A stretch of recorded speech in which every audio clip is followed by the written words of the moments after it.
The fluorescent lights of the art museum flickered as Marcus pushed his mop across the marble floor, the rhythmic swish of water against stone his only companion in the 2 a.m. silence. His daughter Lily's school permission slip was folded in his shirt pocket, a reminder that parent-teacher conferences were just days away.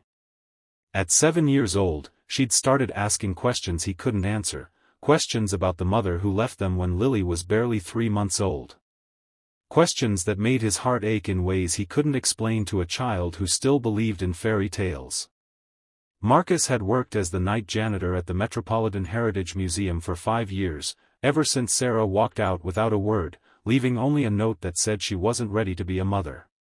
He'd raised Lily alone, transforming from a struggling artist into a man who knew more about industrial cleaning solutions than oil paints. The irony wasn't lost on him that he spent his nights surrounded by masterpieces while his own canvases collected dust in their apartment closet. Tonight, as he cleaned the storage room where newly acquired pieces awaited cataloging, something caught his eye. Behind a stack of donated furniture sat a painting, its frame thick with dust, tilted against the wall as if forgotten by time itself. Marcus shouldn't have stopped. He had 3 more floors to clean before his shift ended. But something about the way the dim light hit the canvas made him pause. He set down his mop and approached, pulling the painting into better light. It was a portrait of a young woman in a garden, surrounded by purple wisteria. The technique was raw but honest, the kind of work that spoke of late nights and fierce determination. But it was the woman's face that made Marcus's breath catch in his throat. Those eyes. That slight asymmetry in her smile. The small scar above her left eyebrow. It was Sarah. His hands trembled as he turned the painting over. On the back, written in faded pencil, Self-Portrait in Wisteria Garden, Sarah Chen, 2016. The year before they met.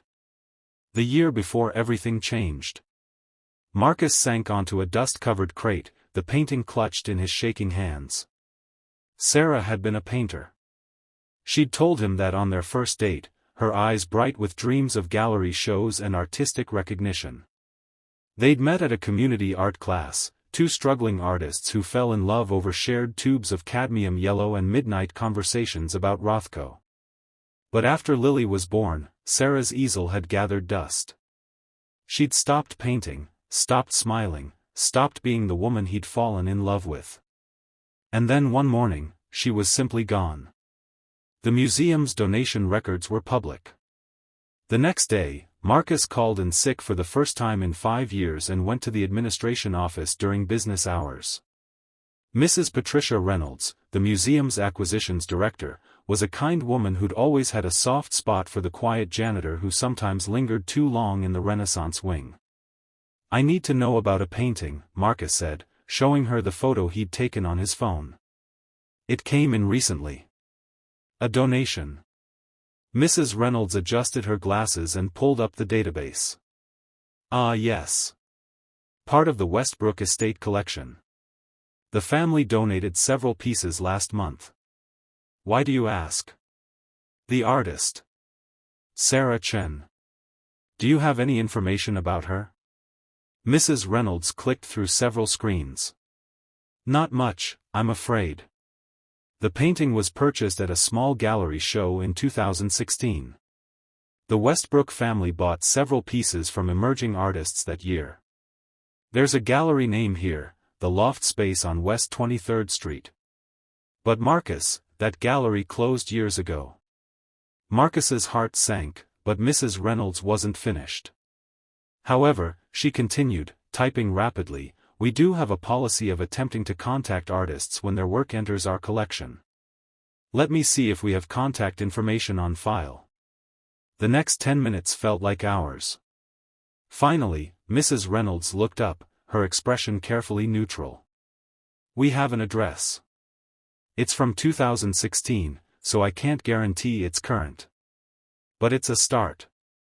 The address led to a small apartment building in Brooklyn, in a neighborhood that had transformed over the past decade from artist studios to boutique coffee shops.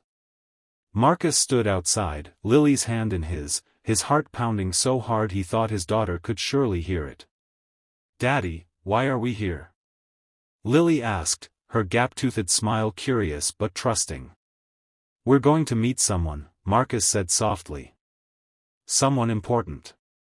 He'd agonized over whether to bring Lily, whether this was the right thing to do. But something in his gut told him that Lily deserved to be part of this moment, whatever it would bring. The woman who answered the door was Sarah, but not the Sarah he remembered. She was thinner, her hair cut short, and there was a weariness in her eyes that spoke of battles fought in the years they'd been apart. When she saw Marcus, her face went pale. When she saw Lily, something in her expression crumbled entirely. Marcus, she whispered. Oh God. I never thought. Can we come in? Marcus asked quietly. Sarah's apartment was small but filled with light. And paintings. Dozens of them, covering every wall. All different subjects, different styles, but all carrying that same raw honesty Marcus had recognized in the self-portrait. Lily had wandered to the window, distracted by a pigeon on the fire escape, giving Marcus and Sarah a moment of privacy. I had postpartum depression, Sarah said without preamble, her words tumbling out as if she'd been rehearsing them for years. I didn't know what it was at the time. I just knew I couldn't breathe. Couldn't paint. Couldn't be a mother. I was drowning, Marcus, and I was terrified I'd take Lily down with me. Tears streamed down her face. I checked myself into a treatment facility the day I left. I spent 2 years getting help, learning to manage my mental health. I wanted to come back 1,000 times, but I was so ashamed. How could I face you? Face her? I abandoned my family. Marcus felt 7 years of anger and confusion warring with the compassion he'd always had for the woman he'd loved. You could have told me. We could have faced it together. I know that now, Sarah said quietly. My therapist and I have worked through a lot. But back then, I couldn't see past my own darkness. I thought Lily was better off without me. She asks about you, Marcus said. All the time. She has this fantasy that her mother is an astronaut or a secret agent. Something that would explain why you're not there. Sarah's laugh was broken. The truth is so much less glamorous. I've been working as an art teacher at a community center. Painting when I can. Trying to rebuild a life I could be proud of before I ever thought about reaching out.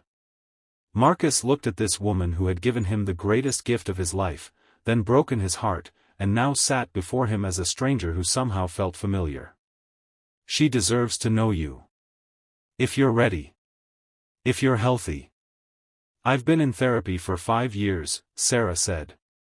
I take medication. I have support systems. I'm not the same person who left, Marcus. I can't promise I'll never struggle again, but I can promise I'm fighting to be better every single day. Lily appeared at Marcus's elbow, looking between the two adults with the uncanny perception children sometimes possess. Are you my mom? She asked Sarah directly, her small voice carrying a weight that belied her 7 years. Sarah knelt down to Lily's eye level, tears streaming openly now. Yes, sweetheart. I am.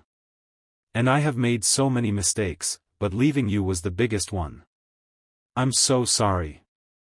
Lily studied her mother's face for a long moment. Then, with the forgiveness that only children seem capable of, she said, Daddy says everybody makes mistakes. He says what matters is if you try to fix them. Marcus felt his own eyes burning with tears. That's right, baby. Are you going to try to fix it? Lily asked Sarah. Every day for the rest of my life, Sarah promised. If you and your daddy will let me. 3 months later, Marcus stood in a small gallery in Brooklyn at Sarah's first solo show in 8 years. The walls were covered with her paintings, including the self-portrait that had started everything. But the centerpiece was a new work, a painting of a young girl with gap-toothed smile, standing in a garden of wisteria, titled Second Chances. Lily sat between Marcus and Sarah, swinging her legs from the gallery bench, proud of the painting that looked so much like her. They weren't a conventional family.